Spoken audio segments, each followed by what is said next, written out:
Hello po sa mga Bicolanos all over the world. So, kumusta po kamo ngunyan daw?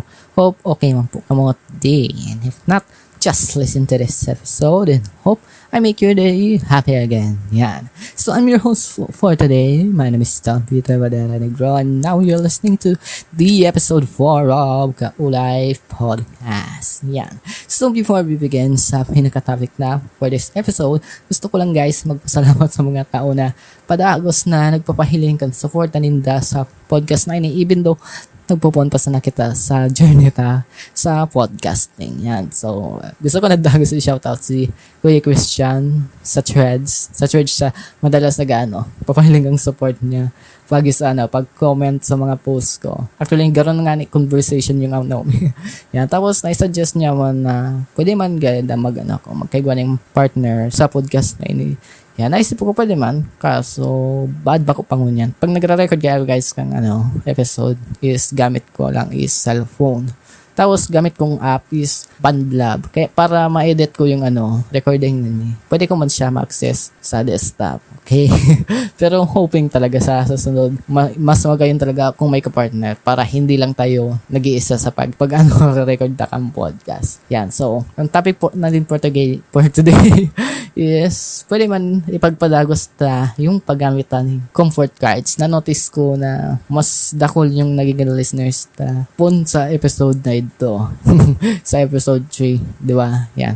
Kaya ipapadagos lang yung paggamit kang comfort cards. Pero sa episode pong ini gagamiton ka guys yung version 1 kang comfort cards. May nabakal naman ako kang version 2 pero ining version 1 muna para mas magayon.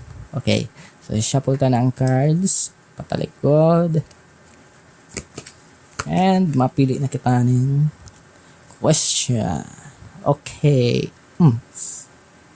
Okay, go na. Yan. So, ang sabig di, kapag may isang tao kang gustong pasalamatan ngayon, sino siya at bakit? So, ulitin ko yung question. Kapag may isang tao kang gustong pasalamatan ngayon, sino siya at bakit? Yan. So, kung gusto niyo guys mag-join sa pag-ulay-ulay ta for this episode, mag-comment lang po kamo, okay? Yan. So, ano yung simbag ko? Igwaman. Igwaman. Actually, one week tang siya yung naisip ko na pasalamatan ta. Armin do tong pag may halimbawa may problema ka mo tapos may nasasabihan ka mo tapos that person is parating nilang nasabihan ta para magaan yung loob sa saya. Yan. Kaya halimbawa pag po dyan, pag may time na ribukado kong isip tapos available man siya para magpagkulay. Yan. Siya yung nasasabihan ko that time. Di ba? Mas magayon magmati kung halimbawa may mga gumugulo sa isip ta tapos may nasasabihan pa kita tapos yung nasasabihan ta is yung mapagtitiwalaan ta, di ba? So magayon na feeling ba yan. Kaya yan, thank you very much sa time na tigana mo sa ko every time na nagkakaproblema. So yan yung simbag ko. Pero may na-openan man ako sa circle of friends ko. Yan, mga lalaki sila. Tapos yung circle of friends ko man very very close man kami. Kaya so buong tropa may yan. Papasalamat man ako sa inyo. May nasasabihin man ako sa dual sa inyo. Pag may mga gumugulo sa ako sa isipan. Yan. Okay, so i-flip na ang card na ni. Sa weekday, masarap sa pakiramdam yung nagpapasalamat ka. Minsan, maliit na gesture na kanyan, malaking bagay na sa iba at sa'yo din. Yan, tama ba ka? Yan, ko yung point kang nasa likod. Armin guys, pag nagpapasalamat kita sa sarong tao, napapakusog taman sinda. Halimbawa guys, ang pagsabi ng thank you is like energizer. Yan, energizer.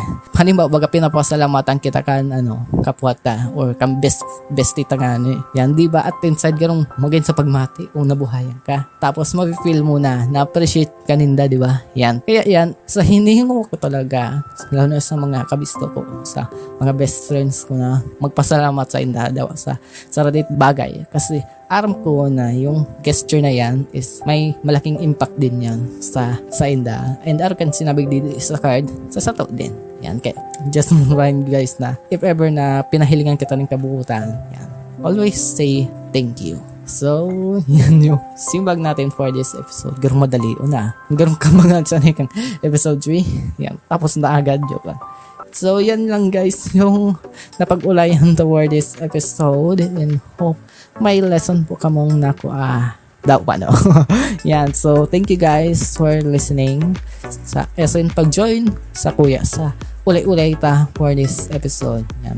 So, padagusan po kamo sa mag-follow sa Spotify and YouTube Music para updated po kamo sa mga latest episode. So, I'm your host, your friend, your best friend, your bestie, and Miss Don Peter Madera, and hope magkairiba ng pag-ilalay kita sa susunod na episode.